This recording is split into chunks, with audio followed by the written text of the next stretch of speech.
Hi everyone, my name is Kyle, and I'm going to tell you about smart home technology, which I think has some pretty cool stuff happening right now. Now, a smart home doesn't have a very good definition, as the technology comes from many different industries and has varying levels of integration into a home. But basically, it's the idea of having systems in your home that have advanced functionality and can communicate with you and each other. One of the eventual goals is to have all your equipment and appliances become automated and easily controlled from a single point, like a phone or a computer. You could call the early 1900s the beginning of smart homes, when the first major appliances like vacuums began being sold and greatly reduced the amount of time it took to do household work by hand. X10 is a protocol that was introduced in the 70s and used power lines for communication amongst devices. The level of control it offered seems primitive now, but it was very forward-thinking at the time. In the 90s and 2000s, it became a widespread cultural concept and had many proponents, but the technology hadn't matured enough to be widely commercially available. Since around 2010 or so, we've seen an explosion in the amount of companies that are investing, from startups to giants. More and more products are created every day. The applications of smarter technology into your home are about as endless as your imagination. HVAC that learns how to heat the room that's always cold, or even warm up the bathroom in the morning so you don't freeze stepping out of the shower. Customized lighting to set whatever mood you want. A stove that you don't have to wonder if you turned off because you can do it from anywhere in the world. A front door that unlocks automatically when you step up to it. Or a house-wide stereo system that you can control the volume of each room for. If you can think of it, you can make it better. I have a few I picked. I think one of the coolest is the Philips Hue. It lets you control the individual lighting down to each bulb if you want, with over 16 million colors.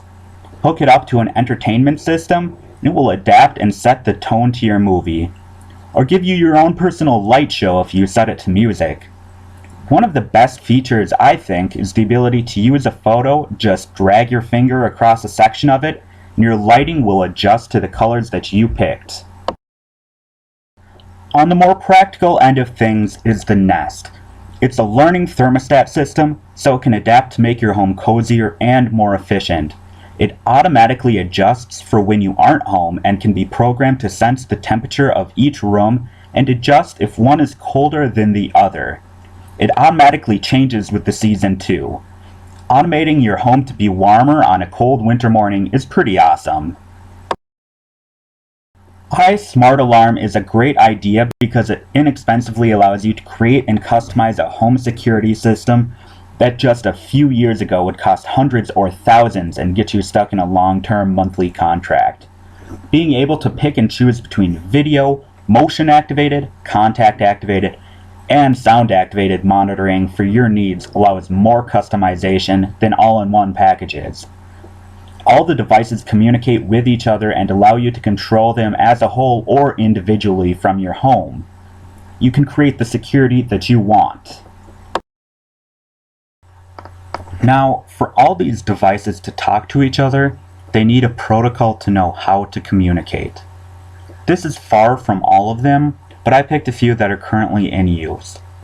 They're in use all over the world, and some regions rely on them more than others.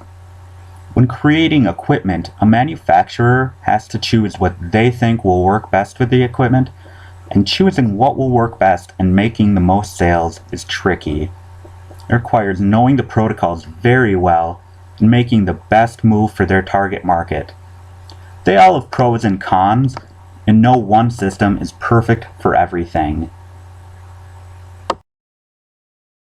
The most common is Wi-Fi. It's a ubiquitous protocol used by just about every wireless device we have today and is popular in part due to its flexibility.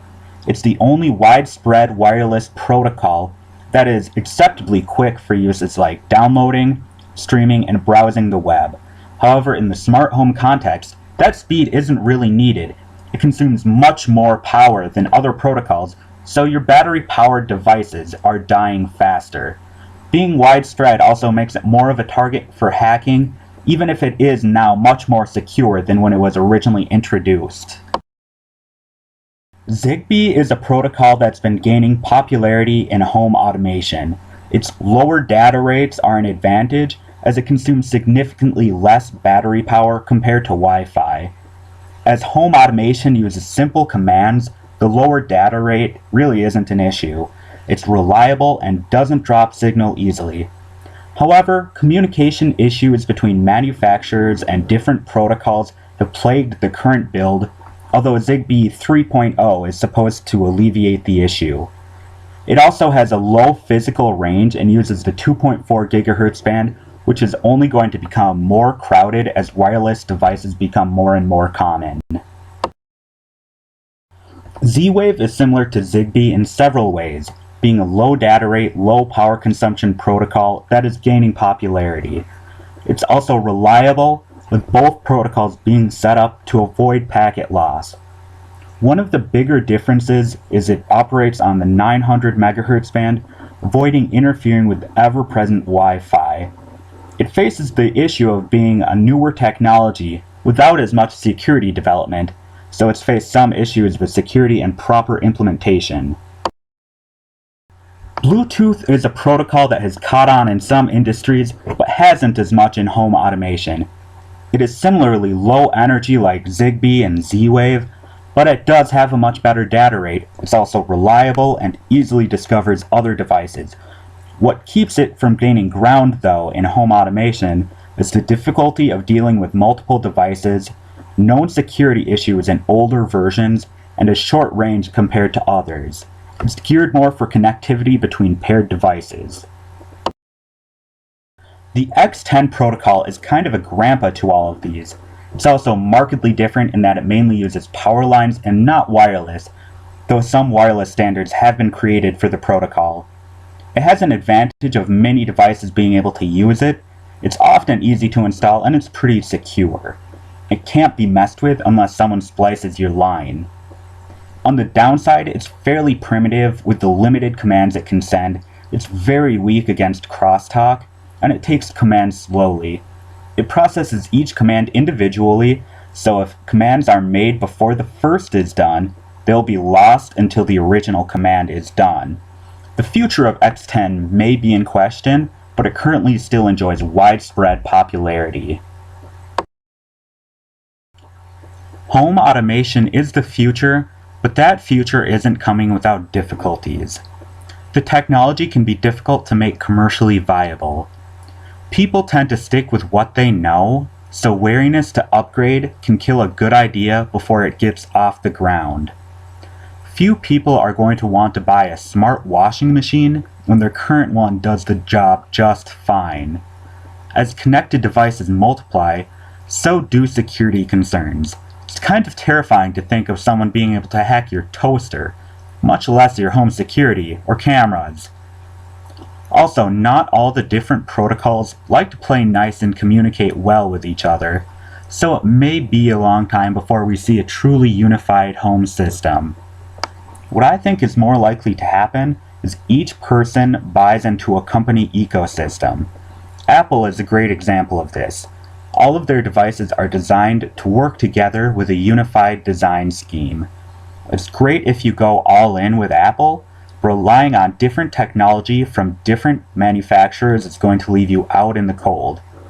Thanks everyone for hearing my presentation, and I hope you learned something cool.